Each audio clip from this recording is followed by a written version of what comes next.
Hello everybody, welcome to higher classes. हम लोग क्या स्टार्ट किए थे? हिस्ट्री के chapter 3 in the earlier society. इसका हम लोगों ने पार्ट 1, पार्ट 2, पार्ट 3 या पार्ट 4 पढ़ लिए थे। आज हम लोग पढ़ेंगे पार्ट 5। इसमें जानेंगे हम लोग closure look of Harappan town city of Gujarat. Gujarat का दो सिटी बारे में पढ़ेंगे, धोलावीरा और लोथल। ओके स्टूडेंट्स, आज का जो स्टेट है आपका गुजरात, इसमें दो बहुत ही इंपॉर्टेंट सिटी था। पहला है आपका धोलावीरा। क्या है पहला? धोलावीरा। और एक है आपका लोथल। दो है। अब इसमें जानेंगे क्या क्या लोग यहाँ करते थे, एक क्लोजर लुक समझेंगे हम इस सिटी के बारे में, जो एग्जाम में भी आपका आता है। तो धोलावीरा क्या है? एक सिटी है जो गुजरात में लोकेटेड है। और गुजरात में भी कहाँ? देखिए, located on Khadir Bet Rann of Kutch, जिसको बोलते हैं ना हम लोग व्हाइट रेगिस्तान बोलते हैं, व्हाइट डेजर्ट। तो यहीं पर धोलावीरा जो है रन ऑफ कच्छ में वो लोकेटेड है। कौन? धोलावीरा। इसका सबसे इंपॉर्टेंट जो खासियत है, स्पेशलिस्ट है, तो वहां क्या मिलता है? Fresh water and fertile soil. मतलब धोलावीरा में जो वाटर है बहुत ही फ्रेश मिलता है, और यहाँ का जो सॉइल है ये बहुत ही फर्टाइल है। अगर सॉइल फर्टाइल है, इसका मतलब इस लैंड में हम एग्रीकल्चर कर सकते हैं। और एग्रीकल्चर करेंगे तो यहाँ का जो पीपुल है वो उसे क्या होगा? अपने सेक्टर में, अपने ट्रेडिंग के सेक्टर में इसको क्या होगा? बेनिफिशियल मिलेगा। मतलब अपने वो राइस को, व्हीट को ग्रो कर सकता है और इसे वो मार्केट में बेच सकता है। तो इसका मतलब क्या होता है? बहुत इंपॉर्टेंट होता है। एग्रीकल्चर करने के लिए दो ही चीज इंपॉर्टेंट होता है, वाटर और फर्टाइल सॉइल। इसके अलावा बहुत सारी चीजें, पेस्टिसाइड्स है और बहुत सारी चीज मिलता है, लेकिन इसका जो बेस तय करेगा वाटर और सॉइल। इसके बाद देखिए धोलावीरा में क्या मिलेगा? Stone walls. दीवार का जो है, दीवार कैसा था? दीवार ब्रिक का नहीं था, दीवार जो था वो स्टोन का था। एंड एंट्रेंस थ्रू गेटवे, जो जाने का जो रास्ता था, और जो हमारा जो वॉल है वो कैसा है? स्टोन का है। ये कहाँ की बात करें हम? धोलावीरा। धोलावीरा कहाँ है? रन ऑफ कच्छ में है। यहाँ पर फ्रेश वाटर और फ्रेश फर्टाइल सॉइल मिलता है। सॉइल कैसे मिलता है? फर्टाइल सॉइल मिलता है। और क्या देखिए हम लोग, यहाँ का जो वॉल कैसा है? स्टोन वॉल है। अब बात करते हैं लोथल। लोथल कहाँ है? वो देखिए, city situated in Gujarat. Lothal भी कहाँ है? गुजरात में सिचुएटेड है। इसके बाद this was important centre of making object out of stone, shell and metals. Lothal जो जगह है ये बहुत ही इंपॉर्टेंट है। किस वजह से? किसी भी ऑब्जेक्ट को बनाने की वजह से। कौन कौन सा ऑब्जेक्ट? जो स्टोन का है, जो सेल का है और जो मेटल्स का है। वैसा वैसा ऑब्जेक्ट जो स्टोन से बनता हो, सेल से बनता हो और मेटल से बनता हो, वैसे के लिए लोथल एक बहुत ही इंपॉर्टेंट सिटी हुआ। इसके बाद देखिए, there was also a store house. इसको हम बोलते हैं ना गोदाम। किसी भी सामान को स्टोर रखने की जगह को क्या बोलते हैं? Store house in the city. मतलब लोथल में हम लोगों को स्टोर हाउस भी मिला। ये बेसिक बात है क्लोजर लुक पढ़ने की। इसमें क्या क्या देखने को मिलता है धोलावीरा और लोथल में, हम लोग इससे ये मालूम पड़ गया कि यहाँ के लोगों को फर्टाइल सॉइल का मतलब लोगों को एग्रीकल्चर का नॉलेज था, और लोग क्या क्या बनाते थे? स्टोन का, सेल का, मेटल का, वो बनाते थे। ये तो हो गया क्लोजर लुक, हो गया दो बारे में। इसके बारे में बात कर रहे हैं हड़प्पा का जो सिटी है गुजरात। गुजरात में भी दो साइट है, धोलावीरा और लोथल। इसके बारे में जाने। अब हम लोग पढ़ेंगे ये सबसे लास्ट जो आपका सब टॉपिक हुआ, the mystery of the end. क्या इस दो एंड हुआ, हड़प्पा सिविलाइजेशन और मोहनजोदड़ो सिविलाइजेशन, ऐसा क्या हुआ इसका जो आज इसका नामो निशान नहीं मिलता और एंड हो गया? किस वजह से? तो एक बात जान लीजिए, हड़प्पा का एंड होना और मोहनजोदड़ो का एंड होना, इसका पुख्ता सबूत हम लोग पास नहीं है। हम लोग क्या करते हैं, जो हम लोग कैसे बताते हैं, तो पुराने जमाने के जो आर्कोलॉजिस्ट थे या स्कॉलर थे, वो सिर्फ एस्टिमेट करते हैं, अनुमान से बताते हैं कि ये जो आपका साइट था वो खत्म हो गया था। कैसे हुआ? तो इसका अनुमान लगाया। क्या क्या देखिए, आर्कोलॉजिस्ट बताए थे, जो पुराने चीज को खोद के निकालते हैं और फिर इसका स्टडी करते हैं, वो होता है आर्कोलॉजिस्ट। एंड स्कॉलर मतलब होता है विद्वान। Had provide some explanation. Archaeologist और स्कॉलर कुछ एक्सप्लेनेशन देते हैं। क्या देते हैं? किस वजह से ये जो सिविलाइजेशन थे हड़प्पा वो खत्म कैसे हुआ, एंड कैसे हुआ। तो एक बोलते हैं इसमें से कि जो यहाँ का रिवर था वो ड्राई अप हो गया। मतलब वहाँ का जो रिवर था हड़प्पा का या मोहनजोदड़ो का, वो सूख गया। तो जाहिर सी बात है, कॉमन सेंस लगाएंगे कि अगर रिवर सूख गया होगा तो पानी की कमी होगा। तो अगर पानी नहीं तो लोग यहाँ पर रहेंगे। अगर हम लोग घर कहाँ बनाते हैं? जहां पर हम लोगों को वाटर का फैसिलिटी है, हम लोग वहीं रहेंगे जी। इसका मतलब जो वाटर रिवर सूख गया तो लोगों को पानी नहीं मिला होगा, तो लोग हो सकता है कि लोग यहाँ से चले गए, इसीलिए सभ्यता खत्म हो गया। ये एक थिंकिंग था। फिर एक क्या सोचते हैं स्कॉलर कि डिफोरेस्टेशन हुआ होगा। क्या हुआ होगा? बोला तो लाइट चला गया, कोई बात ना, कंटिन्यू रखते हैं। डिफोरेस्टेशन हुआ होगा मतलब वनों की कटाई। जाहिर से बात है, अगर वन से क्या मिलता है हम लोगों को? ट्री से हमें फूड मिलता है। लोग इसको फूड को, फ्रूट्स को कलेक्ट करते हैं, गैदरिंग करते हैं और उससे वो क्या करते हैं? सीड्स को खाते हैं, प्लांट को लगाते हैं।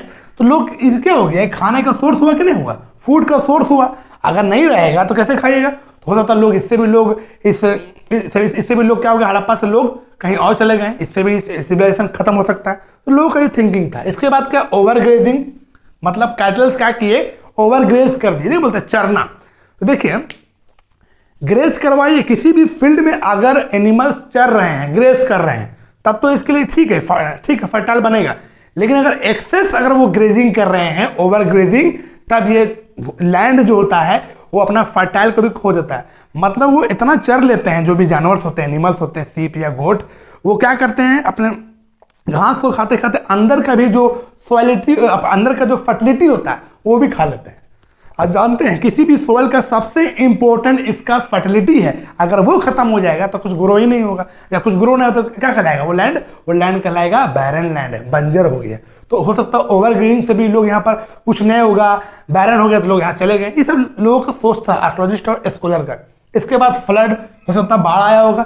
इससे भी लोग क्यों अनुमान लगाया बाढ़?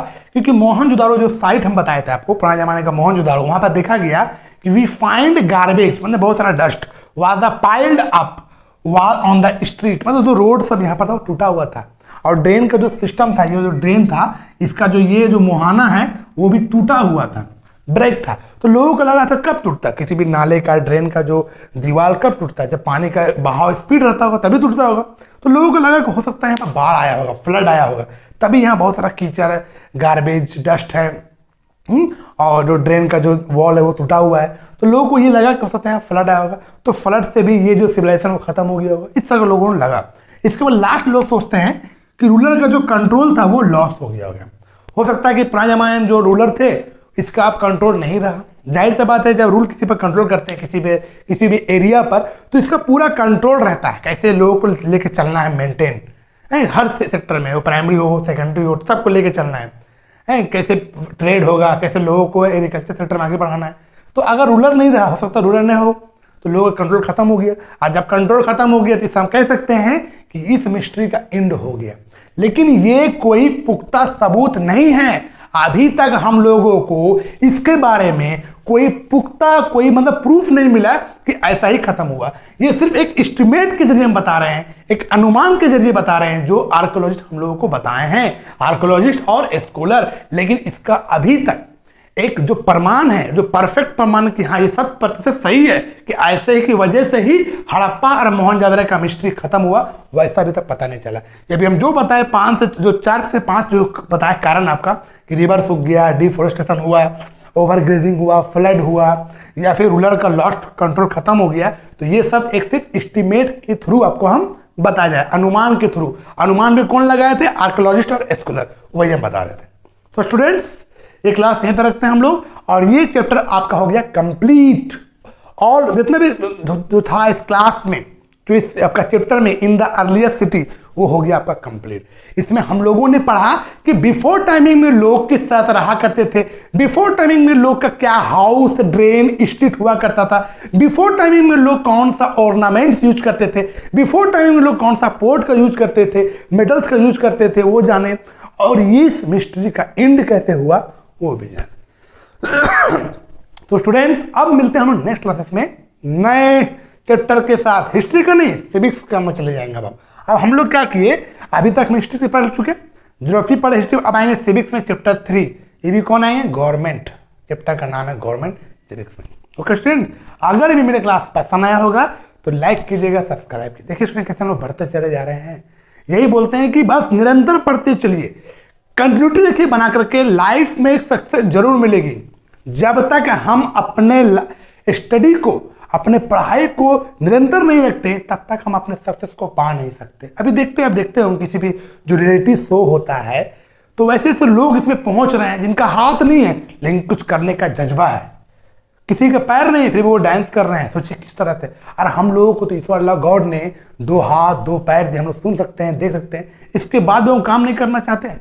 लेकिन इनसे सीखिए जिनके हाथ भी नहीं है फिर भी वो आगे बढ़ने के लिए सोच रहे हैं और हम लोगों से अच्छा कर रहे हैं।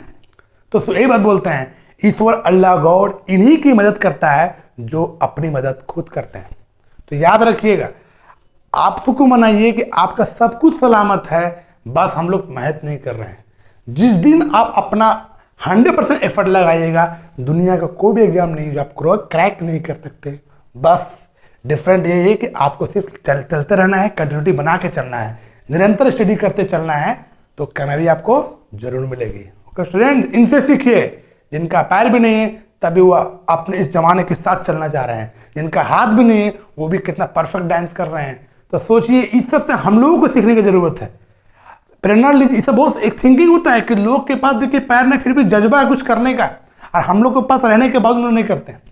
तो वही बात होता है कि थिंकिंग को बदलिए, कामयाबी जरूर मिलेगी और निरंतर पढ़ते चलिए। ओके स्टूडेंट्स, अब मिलते हैं हम लोग सिविक्स का chapter 3 government. Okay student, take care, जय हिंद, जय भारत।